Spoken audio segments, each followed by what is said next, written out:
नमस्कार, अभिवादन स्वीकार कीजिए नीरज कुमार पांडे का। आप सभी ओशो प्रेमी भाई बहनों का मेरे YouTube चैनल पे स्वागत है।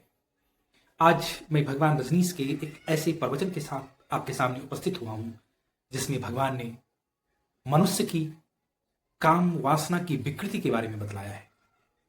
भगवान कहते हैं कि हमारी वासना काफी विकृत होती चली जा रही है। भगवान बताते हैं कि हमारी वासना जिस हिसाब से विकृत होती जा रही है, जो कि आने वाले समय में काफी विकराल रूप ले लेगी। हम अपनी वासना की तृप्ति के लिए पशुओं और वस्तुओं पर निर्भर होते चले जा रहे हैं। भगवान ने इस प्रवचन में अलग अलग मुद्दों पे काफी बृहद रूप से बात किया है। भगवान ने जिन चीजों का उद्भेदन इस प्रवचन के माध्यम से किया है, वो उस समय के लिए, जिस समय की भगवान ये प्रवचन दे रहे हैं, ये बात बता रहे हैं, वो बिल्कुल नई बात थी। हालांकि आज वर्तमान में हम वो सारी चीजें अपने समाज में देख रहे हैं, वो सारी चीजें हो रही हैं। तो भगवान ने जिस समय ये बात कही थी, वो उस समय के लिए बहुत ही बड़ी बात रही होगी। भगवान कहते हैं कि हमारी जब काम वासना काफी सघन हो जाती है तो प्रालौकिक शक्तियां हमारे संपर्क में आती हैं और हमारे साथ वो सेक्सुअल रिलेशन बनाती हैं। यह एक बहुत ही सुनने में अजीब लगने वाली बात है, लेकिन यह काफी हद तक सही दिखता है। इसी प्रवचन में भगवान आगे चल के बताते हैं कि चूंकि दुनिया भर की महिलाएं अपने सेक्स डिजायर को, काम इच्छा को जबरदस्ती दबाने का काम करते आ रही हैं, जिसकी वजह से वो अलग अलग तरह की मानसिक बीमारी से ग्रसित होती रही हैं। और प्रारंभ में लोग इसे भूत प्रेत बाधा के रूप में समझते थे, जबकि मनोवैज्ञानिकों ने यह बतलाया कि यह एक तरह की बीमारी है जो कि काम वासना को दमित करने की वजह से उत्पन्न होती है। तो इस तरह हम कह सकते हैं कि भगवान रजनीश चीजों को बहुत पहले देखने में सक्षम थे।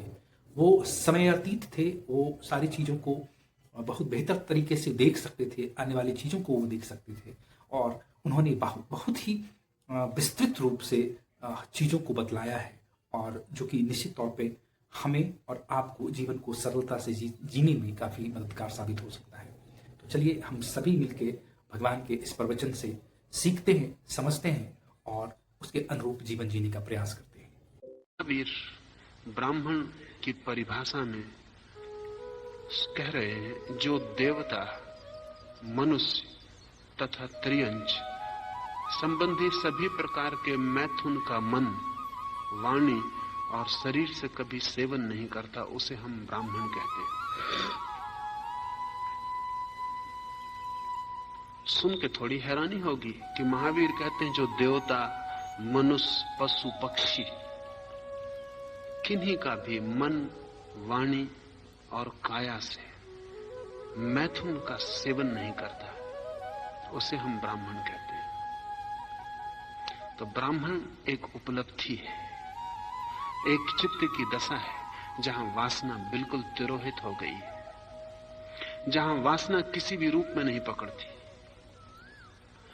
अगर आप मनुष्य के साथ अपने संबंधों को विकृत करेंगे तो आपकी वासना पशुओं के साथ जुड़नी शुरू हो जाएगी। पश्चिम में बड़ा खतरा पैदा हुआ है और पश्चिम में जगह जगह ऐसी समितियां निर्मित हो रही हैं जो पशुओं को आदमी की काम वासना से बचाने का उपाय कर रही हैं। क्योंकि मनुष्य मनुष्य के साथ ही काम वासना के संबंध जोड़ रहा हो ऐसा नहीं है, पशुओं से भी जोड़ रहा है। और एक पूरा रोग पशुओं के साथ मनुष्य के काम वासना के संबंधों का विकसित होता जा रहा है। महावीर का वचन सुन के लगता है कि महावीर मनुष्य के बहुत गहरे तक देख रहे हैं। अगर आदमी को रोका जाए, जबरदस्ती रोका जाए, तो उसकी वासना नीचे गिर सकती है, वो पशुओं के साथ संबंध जोड़ना शुरू कर सकता है। एक सुविधा है, क्योंकि मनुष्य के साथ जब काम वासना के संबंध जोड़े जाते हैं तो उत्तरदायित्व भी जुड़ता है। अगर किसी स्त्री को आप प्रेम करते हैं तो आप जिम्मेवारी भी अनुभव करते हैं। वो स्त्री कल गर्भिणी हो जाए, उस स्त्री का जीवन आपके लिए मूल्यवान हो गया, उस स्त्री को दुख पीड़ा न हो, वो सारी जिम्मेवारी आपके ऊपर है। लेकिन पशु के साथ अगर कोई आप काम संबंध निर्मित कर लेते तो कोई जिम्मेवारी नहीं। और पशु अबोध है, और पशु निषेध भी नहीं कर सकता, और पशु लड़ भी नहीं सकता। पश्चिम में कुत्तों के साथ इतने ज्यादा काम संबंध निर्मित हो रहे हैं कि जिसका कोई हिसाब नहीं। मनोवैज्ञानिक बहुत चिंतित हैं कि ये क्या हो रहा है, आदमी कैसे नीचे गिर रहा है। गिरने का कारण है क्योंकि मनुष्य और मनुष्य के बीच इतनी जटिलता हो गई है। पश्चिम में स्त्री और पुरुष के बीच संबंध इतना भारी मालूम पड़ता है, और उसमें इतना कल है और इतना उपद्रव है कि उस तरफ से आदमी हटा रहा अपने को। पशु तक भी बात नहीं है। अभी डेनमार्क में एक सेक्स फेयर था, एक काम वासना का मेला था, जिसमें स्त्री और पुरुषों के गुड्डे पूरे शरीर की माप के बेचे गए। इन गुड्डों में पूरी काम वासना का इंतजाम है और विद्युत का उपयोग किया गया है। स्त्री गुड्डे से पुरुष संभोग कर सकता है, और जब उस गुड्डे के स्तन को आप छुएंगे तो वो गुड़िया अपनी आंख बंद कर लेगी जैसा स्त्री अपनी आंख बंद करेगी। उसके स्तन में उभार आएगा, और जन्नेन्द्रिय में विद्युत की व्यवस्था की गई है कि वो आपके वीर्य को शोषित कर लेगी। ठीक ऐसे ही पुरुषों के गुड्डे भी तैयार किए गए। पशु से ही नहीं, महावीर को ख्याल भी नहीं। महावीर ने 3 की गिनती गिनाई है, लेकिन उन्होंने ये नहीं गाया वस्तुओं के साथ भी मनुष्य काम संबंध निर्मित कर सकता। मनुष्य का मैथुन इतनी प्रगाढ़ बात है कि उसे एक तरफ से हटाओ वो दूसरी तरफ से प्रकट होना शुरू हो जाता है। देवताओं के साथ भी मनुष्य की कामना होती है। वो हमें जरा कठिन लगेगा। पशुओं का भी समझ में आ सकता है क्योंकि पशु हमारे चारों तरफ मौजूद है। वस्तुओं का भी समझ में आ सकता है क्योंकि वस्तुएं हम निर्मित कर सकते हैं, यंत्र भी निर्मित कर सकते हैं। लेकिन जिस तरह हमें आज पशु और यंत्र निकट मालूम पड़ते हैं, महावीर के वक्त में देवता की उपस्थिति भी इतनी ही निकट थी। आज भी उतनी ही निकट है। हमारी संवेदनशीलता क्षीण हो गई। आप जान के हैरान होंगे कि मनुष्य के आसपास अशरीरी आत्माएं हैं। बुरी आत्माओं को हम प्रेत कहते हैं, अच्छी आत्माओं को देवता कहा जाता है। पर मनुष्य के आसपास अशरीरी आत्माएं मौजूद हैं, और कोई व्यक्ति अगर बहुत प्रगाढ़ मन से मैथुन की आकांक्षा करे तो उन अशरीरी आत्माओं को आकर्षित कर सकता है और मैथुन हो सकता है।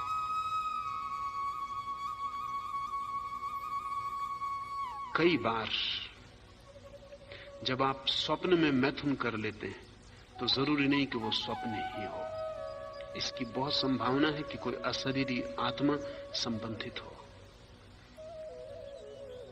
इस संबंध में बहुत खोजबीन की जरूरत है। मनुष्य की कामना आकर्षण का बिंदु बन जाती, और जहां भी वासना हो वहां से खिंचाव शुरू हो जाता। एक घटना जो पिछले 100 वर्षों से निरंतर अध्ययन की जा रही है, मनसशास्त्रीय अध्ययन में लगे हैं, वो मैं आपको कहना चाहूं तो ख्याल में आ सके। बहुत बार ऐसा होता है, आपको भी शायद अनुभव हो, सुना हो, या किसी के घर में हुआ हो। बहुत बार ऐसा हो जाता है कि घर में अचानक चीजें हिलने डुलने लगती और कोई प्रकट कारण नहीं मालूम होता। आपने किताब टेबल पर रखी है, वो गिर के नीचे आ जाती। आपने बर्तन बीच में टेबल पर रखा है, वो सड़क के किनारे पे आ जाता है। आपने खूंटी पर कोट टांगा है, वो एक खूंटी से उतर के दूसरी खूंटी पे चला जाता है। लोग कहते हैं घर में प्रेत बाधा हो गई। मनस्विद 100 साल से इसका अध्ययन कर रहे हैं कि क्या हो क्या रहा है, और हर बार ये पाया गया कि ऐसी घटना जब भी किसी घर में घटती है तो उसमें उस घर में कोई जवान युवती होती है जो मेंसेस जिसका शुरू होने के करीब होता है या शुरू हो रहा होता है। हमेशा जब भी ऐसी घटना किसी घर में घटती है तो कोई युवती होती है जो अभी काम वासना की दृष्टि से प्रौढ़ हो रही है, और उसकी प्रौढ़ता इतनी प्रबल है कि उस प्रबलता के कारण प्रेतात्माएं आकर्षित हो जाती। अब इस पर वैज्ञानिक अध्ययन काफी निर्णय ले चुका है। उस स्त्री को, उस युवती को घर से हटा दिया जाए, ये उपद्रव बंद हो जाता है। वो जिस घर में जाएगी वहां उपद्रव शुरू हो जाए। यह भी पाया गया है कि कुछ घरों में अचानक कपड़ों में आग लग जाती, कोई कारण नहीं मालूम पड़ता। और जितने अब तक अध्ययन किए गए हैं इस तरह के मामले, पाया गया है कि घर में कोई युवक हस्त मैथुन करता होता है। इस हस्त मैथुन करने वाले युवक को हटा दिया जाए, घर में आग लगने की घटना बंद हो जाती। हस्त मैथुन की स्थिति में प्रेतात्माएं सक्रिय हो सकती हैं। जब भी व्यक्ति काम वासना से बहुत ज्यादा भरा होता है तो अदेही आत्माएं भी संलग्न हो जाती हैं और सक्रिय हो जाती हैं, और उनकी सक्रियता बहुत तरह की घटनाओं का कारण बन सकती है। प्रेतात्माएं भी अक्सर उन्हीं लोगों में प्रवेश कर पाती हैं जो काम वासना को इतना दबा लिए हैं कि जीवन के सहज शारीरिक संबंध स्थापित नहीं कर पाते। तो फिर उनकी देह रहित आत्माओं से वासना के संबंध स्थापित होने शुरू हो जाते। फ्रायड ने हिस्टीरिया का अध्ययन किया पूरे 40 वर्ष, और उसने पाया कि सभी हिस्टीरिया और हिस्टीरिया की बीमारी सारी दुनिया में फ्रायड के पहले प्रेतात्माओं की बाधा समझी जाती थी। अगर किसी स्त्री को अचानक चक्कर आने लगते हैं, बेहोश हो जाती, मुंह से फंसूकर आ जाता है, चीखने चिल्लाने लगती है, और स्त्रियों को ज्यादा मात्रा में हिस्टीरिया होता है, पुरुषों को नहीं, क्योंकि स्त्रियां ज्यादा काम वासना को दमन करती हैं बजाय पुरुषों के। पुरुष बातें कुछ भी करें, ब्रह्मचर्य की कितनी ही चर्चा करें, लेकिन वे उपाय खोज लेते हैं अपनी काम वासना को तृप्त करने के। स्त्रियां बातें ही नहीं करती, बातों पर भले मन से भरोसा कर लेती, और भरोसा करके संयम साधने की कोशिश में लग जाती। उस संयम में कोई साक्षी भाव तो होता नहीं, दमन ही होता है। इसलिए स्त्रियां ही हिस्टीरिया की बीमारी से परेशान होती रही। फ्रायड बहुत हैरान हुआ जब उसने हिस्टीरिया का अध्ययन शुरू किया, तो उसने इंकार ही कर दिया कि इसमें प्रेतात्माओं का कोई हाथ नहीं है, क्योंकि जिन स्त्रियों पर भी हिस्टीरिया पाया गया वे ही स्त्रियां थीं जिन्होंने अपनी काम वासना को किसी कारण दबाया था। पति नपुंसक था, या स्त्री विधवा थी, पति मर चुका था, या पति बीमार था, संभोग की कोई संभावना न थी, या स्त्री को बचपन से इस तरह की धार्मिक शिक्षा दी गई थी कि काम वासना में उतरना उसके लिए असंभव हो गया था। खासकर ईसाई नन्स, ईसाई साध्वियां हिस्टीरिया से भयंकर रूप से परेशान थी, और मध्य युग में तो पूरे यूरोप में नन्स के ऊपर प्रेतात्माओं का उतरना बिल्कुल रोज की घटना थी। फ्रायड ने इंकार कर दिया। उसने कहा कि काम वासना के दमन के कारण ये घटना घट रही, इसमें प्रेतात्माओं का कोई संबंध नहीं। फ्रायड की बात आधी ही ठीक है, वो ठीक कह रहा है, काम वासना के रिप्रेशन से ही घटना घट रही, लेकिन रिप्रेशन दमन केवल अवसर बनता है। उस अवसर में मन इतना ज्यादा वासना पूरित हो जाता है और इतने जोर से पुकारता है और पूरा शरीर इतने जोर से खींचने लगता है कि आसपास की अदेही आत्माएं भी उस प्रचंड झंझावात में खिंच के पास आ सकती और प्रेतात्माओं का प्रवेश हो सकता है। तो महावीर कहते हैं कि जो देवता, मनुष्य, त्रियंच संबंधी सभी प्रकार के मैथुन का मन, वाणी और शरीर से कभी सेवन नहीं करता, उसे हम ब्राह्मण कहते हैं। तब तो ब्राह्मण खोजना बहुत मुश्किल हो जाए, और जिन्हें हम ब्राह्मण कहते हैं उन्हें ब्राह्मण कहने का कोई अर्थ न रह जाए। आदमी इतने गहन में डूबा है काम वासना के साथ कि कोई उपाय नहीं दिखता कि वो कैसे ब्राह्मण हो सके। सुना है मैंने, इंग्लैंड का राजा जॉर्ज द्वितीय बहुत बुद्धिमान नहीं था और सारा काम, सारे राज्य की व्यवस्था उसकी पत्नी कैरोलिन ही संभालती थी। लेकिन इतना बुद्धिमान वो था कि कैरोलिन की बात मान लेता था सदा। कैरोलिन सुंदर थी, योग्य थी, प्रतिभाशाली थी, लेकिन असमय में उसका निधन हो गया। कुछ संघातक बीमारी, इलाज नहीं हो सका। मरते क्षण कैरोलिन ने सम्राट से कहा, आगे की व्यवस्था भी उसी को करनी थी। उसने कहा कि तुम मेरे मरने के बाद शीघ्र ही विवाह कर लेना। एक तो तुम बिना विवाह के रह न सकोगे, दूसरा तुम्हें एक योग्य सलाहकार की भी जरूरत है, और तीसरे ये विवाह उपयोगी होगा अंतर्राष्ट्रीय संबंध निर्धारित करने में। तो तुम कहां विवाह करना, कौन कौन सी राजकुमारियां योग्य हैं, और किन से संबंध बनाना राजनीतिक अर्थों में कीमती है।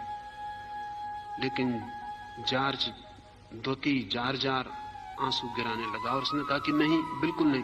ये जीवन में उसने अपनी पत्नी को पहली बार नहीं कहा था। उसने कहा कि no, never, after you no wives. पत्नी बड़ी प्रसन्न हुई, उसने आंख खोली,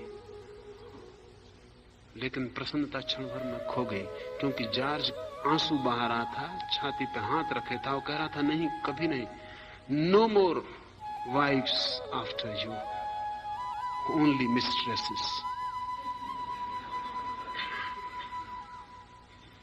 कोई पत्नी नहीं, सिर्फ रखेली स्त्री।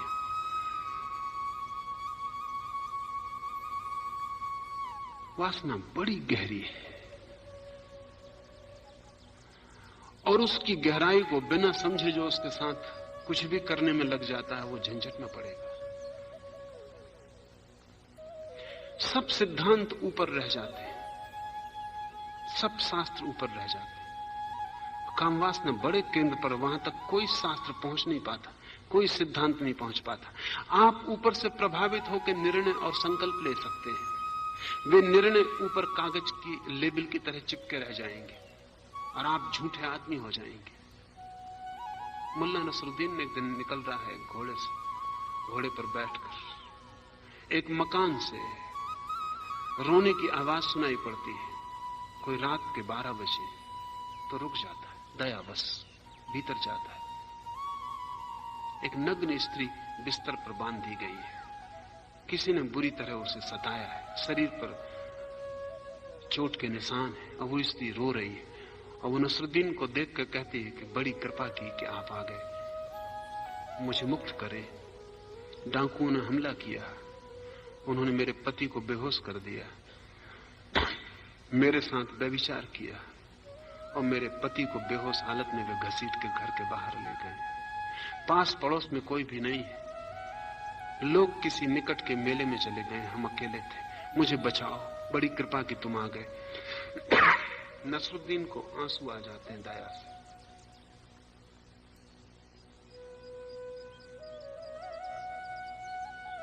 उसे बड़ी पीड़ा होती, लेकिन बजाय स्त्री के बंधन खोलने के वो अपने कपड़े उतारना शुरू कर देता। वो स्त्री कहती है, आप क्या कर रहे हैं?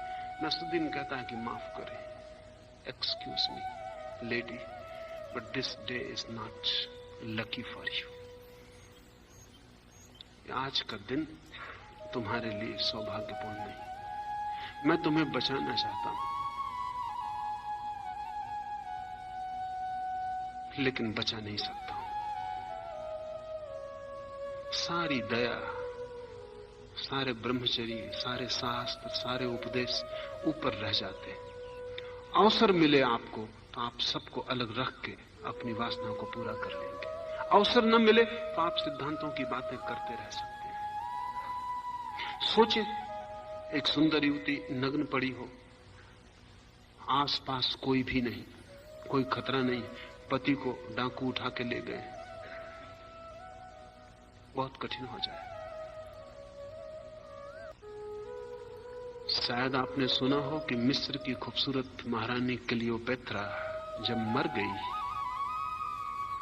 तो उसकी कब्र से उसकी लाश चुरा ली गई, और 3 दिन बाद लाश मिली, और चिकित्सकों ने कहा कि मुर्दा लाश के साथ अनेक लोगों ने संभोग किया।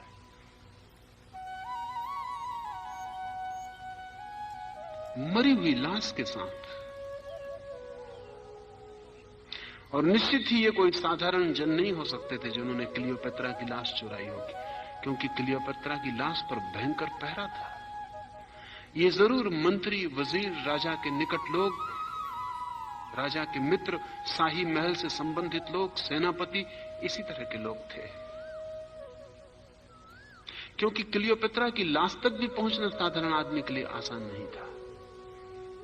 और चिकित्सकों ने कहा कि अनेक लोगों ने संभोग किया है, 3 दिन के बाद लाश वापस मिली।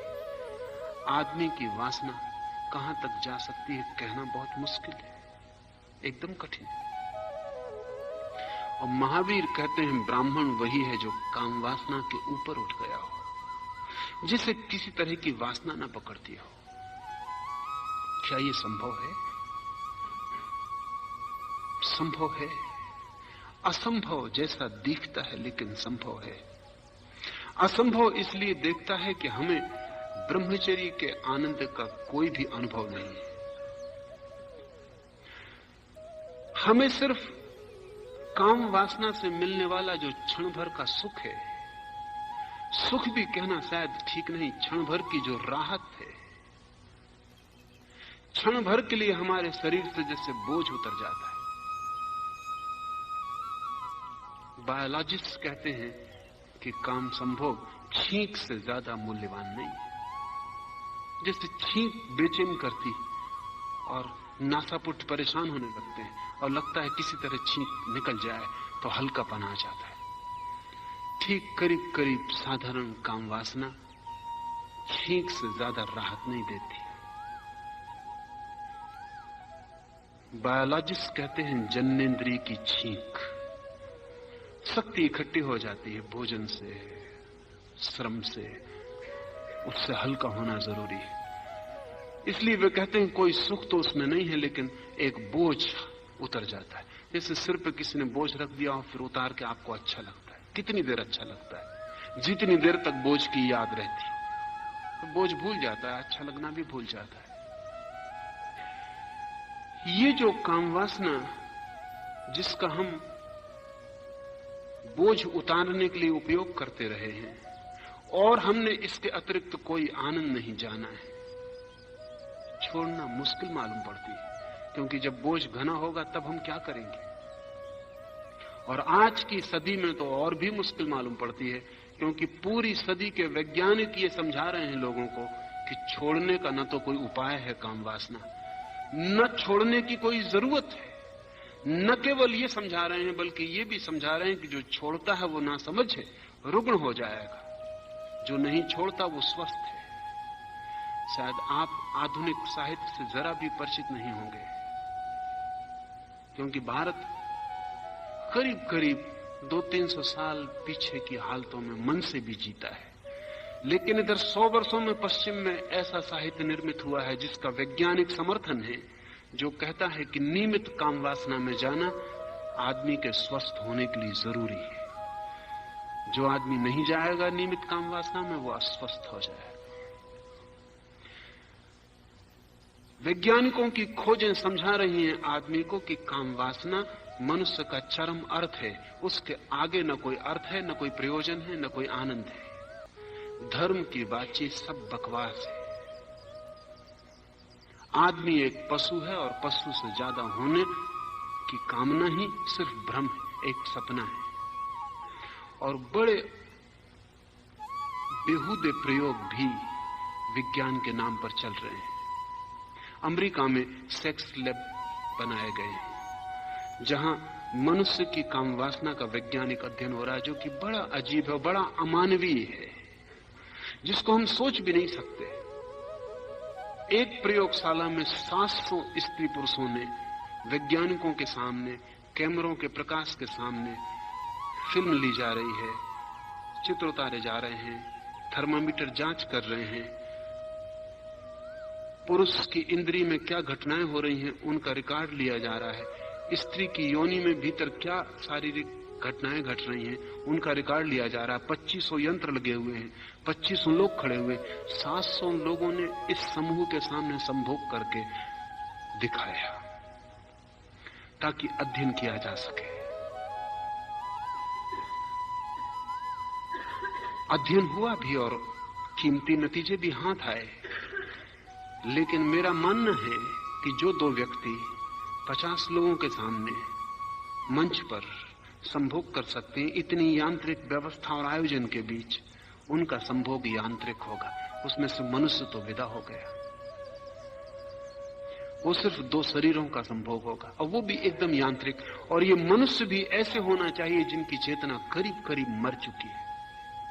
अन्यथा सहज ही आदमी प्रेम में प्राइवेसी खोजता है, एकांत खोजता है, क्योंकि प्रेम इतनी एकांत की घटना है, दो व्यक्तियों के बीच का इतना निजी संबंध है कि कोई तीसरा उसे न देखे। लेकिन जब आदमी रुग्ण हो जाता है तो वो चाहता है कि कोई तीसरा देखे। ये जो 700 लोग जो स्वेच्छा से वॉलंटियर किए और जिन्होंने संभोग करके दिखाया प्रयोगशाला में, ये जरूर रुग्ण रहे होंगे। और ये ही रुग्ण रहे हों ये भी नहीं है। जो लोग चित्र लेने को खड़े हैं, जांचने को खड़े हैं, इनके मन का भी ठीक से परीक्षण किया जाए तो ये भी रुग्ण है। अन्यथा दूसरे को काम संभोग में देखने की वासना, देखने की इच्छा, देखने के लिए बहाना खोजना स्वस्थ मन का लक्षण नहीं हो सकता। और जो परिणाम आए वो स्वाभाविक रूप से भौतिक है। तो यंत्र की तरह सारी बात तय कर दी गई कि क्या क्या घटना घटती है शरीर में। आत्मा का कोई संबंध नहीं है, काम वासना को कोई संबंध मनुष्य से नहीं है। दो शरीरों के बीच शक्तियों का आदान प्रदान है, और वो भी राहत के लिए है। और ये राहत वैज्ञानिक समझा रहे हैं कि बिल्कुल जरूरी है। और जो व्यक्ति इस राहत से अपने को रोकेगा वो रुग्ण हो जाएगा। उनकी बात में थोड़ी सच्चाई है। अगर कोई सिर्फ रोकेगा तो रुग्ण हो जाएगा, उनकी बात में झूठ भी है। कोई अगर सिर्फ भोगता ही चला जाएगा तो भी नष्ट हो जाएगा।